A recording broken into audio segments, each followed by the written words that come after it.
Ya, kembali lagi di Breaking News TV One pemirsa. Kita juga masih akan memantau bagaimana jelang sidang putusan PHPU yang akan digelar hari ini di Gedung Mahkamah Konstitusi. Namun kita juga akan membahas lebih lengkap dengan dua narasumber yang sudah hadir. Yang pertama sudah ada Bang Margarito Kamis, pakar hukum tata negara. Selamat pagi. Selamat pagi. Assalamualaikum. Sehat Bang? Waalaikumsalam. Sehat. Oke, kita juga sudah bergabung dengan Bang Denny Indrayana, pakar hukum tata negara. Selamat pagi waktu Jakarta, Bang Denny. Selamat pagi waktu Melbourne. Oke, saya mau ke Bang Margarito dulu deh. Kalau kita melihat hari ini kan persidangan sudah diselenggarakan selama 2 pekan, sudah menghadirkan saksi, ahli, bukti, bahkan sejumlah menteri pun sudah hadir dalam persidangan. Yeah. Sebelum sampai ke sana, kalau untuk agenda hari ini Bang, apakah memang hanya membacakan amar putusan atau juga ada diisi dengan agenda lain seperti keterangan mungkin membacakan ringkasan permohonan dan lain-lain. Biasanya kalau untuk sidang putusan MK itu seperti apa Permohonan itu pasti ditaruh, pasti dibaca gitu ya, dan baca mereka akan taruh utuh gitu, pasti itu ya. Kemudian fakta persidangan juga akan ditaruh utuh. Fakta persidangan itu termasuk bukti yang diajukan, baik bukti surat, keterangan saksi, keterangan ahli. Boleh jadi juga keterangan-keterangan dari menteri yang dipanggil oleh Mahkamah Konstitusi, ya didengar keterangannya di sana itu pasti ditaruh di dalam pertimbangan. Baru terakhir mereka menyatakan pertimbangan hukumnya. Setelah pertimbangan hukum, konklusi baru amar. Jadi cukup panjang ya proses hari ini ya, persidangannya panjang. ya? Saya rasa ini kan dua permohonan ini kalau nggak salah kan mereka bilang mereka akan satukan di dalam satu putusan gitu ya. Sama, ya. Jadi tidak ada 2 putusan, cuma ada 1 putusan untuk 2 perkara ini di satu. Nah karena itu saya rasa panjang, 2 permohonan itu akan ditaruh sama-sama. Apakah memungkinkan, kan kita melihat dalam 2 perkara ini disatukan di dalam ruang sidang yang sama. Mungkin nggak hasilnya bisa berbeda antara yang pertama? Nggak mungkin. Nggak mungkin? Nggak mungkin karena sebegini jauh fakta dalam persidangan itu dua-duanya memiliki kemiripan dalam berbagai aspek sehingga tidak mungkin berbeda. Gitu. Jadi kemungkinan ini hasil putusannya pasti sama ya? Hal yang sudah pasti adalah bunyi putusan yang bilang tidak diterima itu tidak mungkin. Itu tidak mungkin, udah lupakan itu. Yang ada cuma tolak dan atau kabulkan. Oke, jadi kalau Bang Margarito sendiri melihat opsi atau kemungkinan putusan dari MK, kalau kita boleh sedikit memprediksi, akan seperti apa saja opsinya? Putusan-putusan yang mungkin diambil oleh MK? Berdasarkan fakta yang terungkap dalam persidangan dan yang kita tahu gitu ya, yang tersaji di meja dunia, fakta jurnalistik yang tersaji di meja publik, saya menganalisa dan memastikan, saya memiliki keyakinan bahwa putusan ini tolak. Kenapa ditolak Bang? Maksud keyakinan Anda apa yang membuat Anda yakin mengatakan bahwa keputusan ini ditolak? Padahal nomor 1 ya, nomor 1 sebegini jauh sidang itu tidak memeriksa angka-angka hasil, gitu ya. Yang mereka bola-balik perdebatkan adalah hal-hal yang bersifat proses atau yang mereka sebutkan dengan kualitatif itu, ya itu. Kan cuma itu gitu.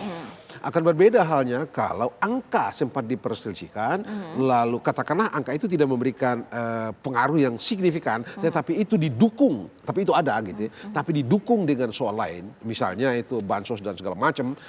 Itu dan itu terbukti misalnya dalam persidangan, so itu bisa diintegrasikan menjadi pertimbangan untuk mengambil keputusan, katakanlah kabulkan sebagian misalnya begitu.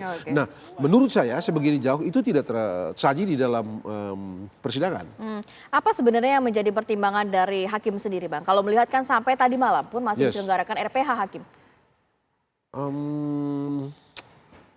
Saya rasa kalau tadi malam sih sudah tuntas lah, itu tidak mungkin lah. Bukan, dalam arti apa sih indikator yang menjadi pertimbangan sampai hari ini seharusnya kan memang sudah dibacakan pastinya kan? Oh iya. Tapi sampai malam pun nampaknya juga masih cukup alot begitu Bang. Masih diselenggarakan juga RPH-nya. Oh gitu, ya. Saya tidak tahu apa yang mereka perdebatkan begitu sehingga mesti panjang begitu gitu ya. Karena yang sekali lagi hal yang paling pokok yang mereka dalilkan itu adalah ada keterlibatan penjabat-penjabat gubernur, bupati, wali kota. Kemudian ada bansos, Ya. begitu ya. Kemudian ada pendaftaran Gibran, Kepsan, pendaftaran Gibran kan. Keabsahannya ya. Tiga hal ini yang paling dominan, yang paling ya, yang dominan sebagai argumentasi mereka di dalam persidangan-persidangan itu. Nah, ketiga-tiga hal ini sebegini jauh yang saya identifikasi dapat dikatakan tanpa ragu tidak cukup meyakinkan. Oke, Begitu tidak itu cukup meyakinkan para ya, tidak hakim. cukup meyakinkan.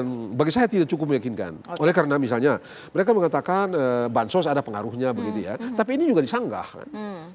Disanggah baik oleh saksi ahli dari pihak terkait dan keterangan menteri sendiri mengatakan bahwa ya bansos memang sesuatu yang sudah begitu itu dalam pemerintahan ini, bukan baru sekarang ini, bukan dalam pilpres ini baru bansos itu diadakan kan, sama sekali tidak gitu.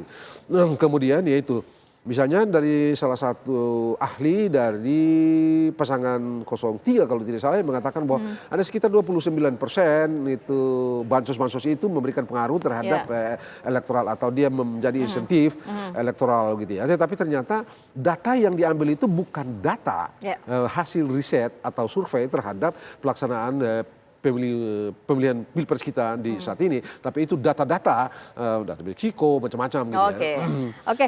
Saya mau ke Bang Denny. Bang Denny, kalau dari Bang Margarito mengatakan ini keyakinannya adalah ditolak begitu ya oleh hakim permohonan dari dua perkara yang diajukan oleh 01 dan juga 03. Dari Bang Denny, melihatnya seperti apa? Baik, terima kasih Ranti. Pertama, karena ini ditonton ya, jadi barangkali kita samakan dulu informasinya. Saya tadi mendengar keterangan Bang Margarito itu akan dalam satu putusan dibacakan perkaranya gitu. Saya sempat mengecek pemberitaan beberapa teman-teman dan yang saya pahami akan dalam satu sidang. Tetapi Bang Margarito putusannya tetap dibacakan terpisah. Jadi tidak dalam satu putusan. Putusan 01, pemohonan 01 sendiri, perkara nomor 01 dan putusan pemohon 03 sendiri, perkara 02 tetap akan dibacakan terpisah. Begitu. Itu supaya dipahami oleh, nanti kita lihat, tapi dari beberapa pemberitaan yang saya cek demikian. Kedua, pertanyaan Ratih ya.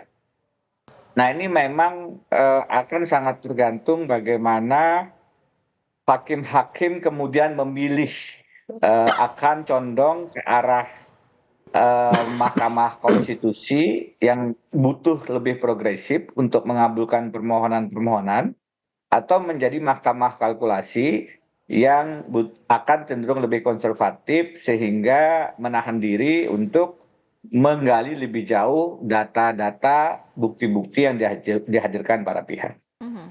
Jadi kalau kita lihat sejauh ini kalau terkait dengan angka saya memang selalu berbeda pandangan dengan Profesor Margarito Kamis. Saya membaca putusan Pilpres sejak 2004 dan terakhir 2019. Itu mahkamah kalau soal kewenangan apakah mereka masuk ke proses memeriksa kualitatif mereka sudah clear. Mereka sudah di 2019 terakhir bahkan sejak perubahan Undang-Undang Pemilu nomor 7 2017, Mahkamah tetap mengatakan terkait dengan apakah kami berwenang memeriksa proses, kami berwenang. Terutama jika lembaga-lembaga yang diberi kewenangan oleh undang-undang dalam pemilu tidak melaksanakan tugasnya. Jadi dia clear mengatakan dia berwenang. Dan itu sejak 2004. Persoalannya memang pada saat mereka berwenang dan apakah kemudian mereka menyatakan dalil-dalil dari pemohon itu terbukti atau ada dasar hukum. Nah pada saat itulah sejauh ini Mahkamah Konstitusi masih lebih konservatif, lebih kemudian mengatakan dalil-dalil yang diajukan para pemohon itu tidak punya dasar, tidak terbukti dan karenanya permohonannya ditolak. Jadi yang perlu dipahami adalah permohonan-permohonan sengketa pemilihan presiden dari 2004 sampai sekarang itu bukan menyatakan MK tidak berwenang memeriksa proses, memeriksa argumentasi kualitatif, tetapi MK mengatakan argumentasi yang dihadirkan, terutama yang kualitatif, itu tidak berdasar hukum, tidak terbukti. Dua hal yang berbeda ya. Jadi kalau masalah kewenangan mereka sudah mengatakan mereka berwenang. Oke. Nah, yang selanjutnya, bagaimana putusan MK berdasarkan prediksinya? Saya sudah menulis, ada satu tulisan saya upload Mhm. ke akun sosial media saya, ada 4 opsi. Tentu yang pertama bisa kita kesampingkan bahwa karena alasan-alasan syarat formal prosedural, misalnya diajukan dalam waktu yang dibatasi 3 kali 24 jam ternyata terlewat, Ya. itu permohonannya tidak dapat diterima. Itu bisa Mhm. kita kesampingkan. Sebenarnya dalam putusan-putusan MK itu variasinya menjadi 3, dikabulkan seluruhnya, ditolak seluruhnya, atau dikabulkan sebagian. Mmm. Nah, saya menduga ini berdasarkan rekam jejak komposisi hakim-hakim 8 orang yang memeriksa ini, maka memang kalau tidak ada perubahan-perubahan yang luar biasa, permohonannya cenderung akan ditolak seluruhnya. Mhm.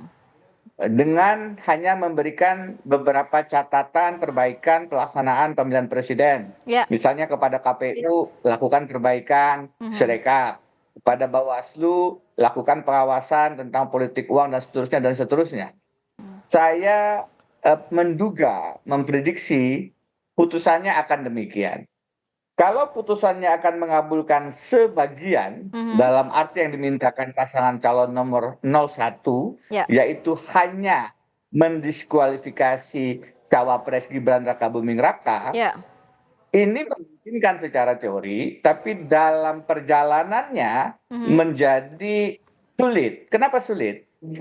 Kalau ingin mendiskualifikasi Gibran, sebenarnya itu sudah bisa dilakukan dengan memberikan putusan uji formil atau uji material setelah putusan 90. Oke. Kita tahu bahwa putusan 90 lah yang Mhm. membuka pintu lebar-lebar kepada Gibran Rakabuming Raka bin Jokowi untuk menjadi cawapres. Ya.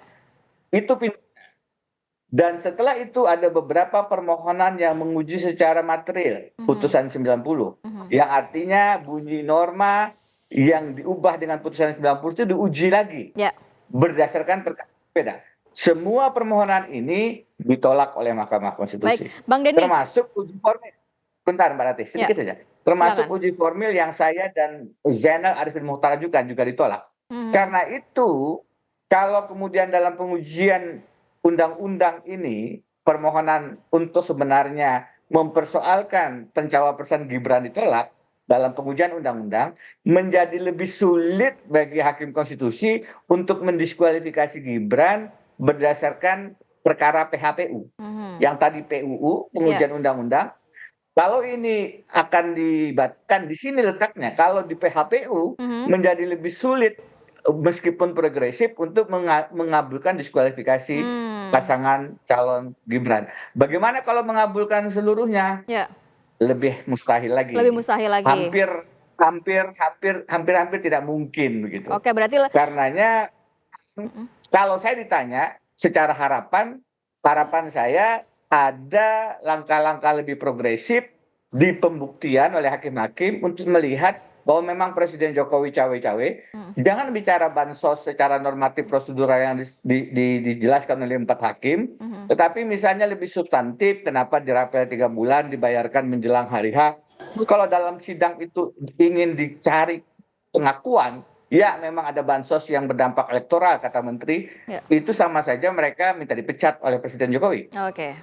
Baik. Tetapi kalau kemudian yang ingin dicari adalah bukti-bukti petunjuk memang ada pelanggaran konstitusi, cawe-cawe Presiden Jokowi itu sangat kelihatan. Apakah lewat preferensinya kepada Prabowo Gibran, lewat mana? Ya tidak ada, beliau mengatakan saya mendukung Prabowo Gibran. Ya. Tapi bahasa tubuhnya, di mana anaknya kemudian dalam 2 hari menjadi ketua umum PSI dan PSI ada di Prabowo Gibran Baik, Bang dukungannya, Denny. itu menunjukkan preferensi dan itulah cawe-cawenya. Oke. Sedangkan yang lain yang menurut saya juga terbukti adalah cawapres Gibran itu adalah pelanggaran terhadap undang-undang KKN. Baik. Kalau 2 ini saja, cawe-cawe Presiden Jokowi dan nepotisme dilihat buktinya, Poinnya sebenarnya sudah kita tidak tangkap. sulit. Ya, oke. Sebenarnya untuk melihat tadi bahwa kata ada Bang blame di Pilpres Denny memang 2024. mengatakan bahwa sebenarnya kan ya 3 opsinya, dikabulkan seluruhnya, ditolak seluruhnya, atau dikabulkan sebagian. Tapi nampaknya agak sulit kalau di PHPU, lebih mudah di PU Oh, begitu iya. ya. Tapi kalau Bang Margarito sejalan juga dengan yang dikatakan Bang Denny? Sejalankah? Kalau saya sih berkali-kali mengatakan begitu ya, ini akan ditolak seluruhnya. Tidak ada dasar baik secara norma maupun secara fakta untuk Mahkamah Konstitusi pergi sampai pada misalnya mendiskualifikasi Gibran gitu ya. Apalagi mengabulkan permohonan ini gitu. Tidak didukung dengan fakta. Tidak didukung juga dia norma. Undang-undang pemilu kita itu tidak mengenal diskualifikasi. Jadi keinginan dari 0103 diskualifikasi dan juga PSU ini nampaknya sulit untuk Sulit.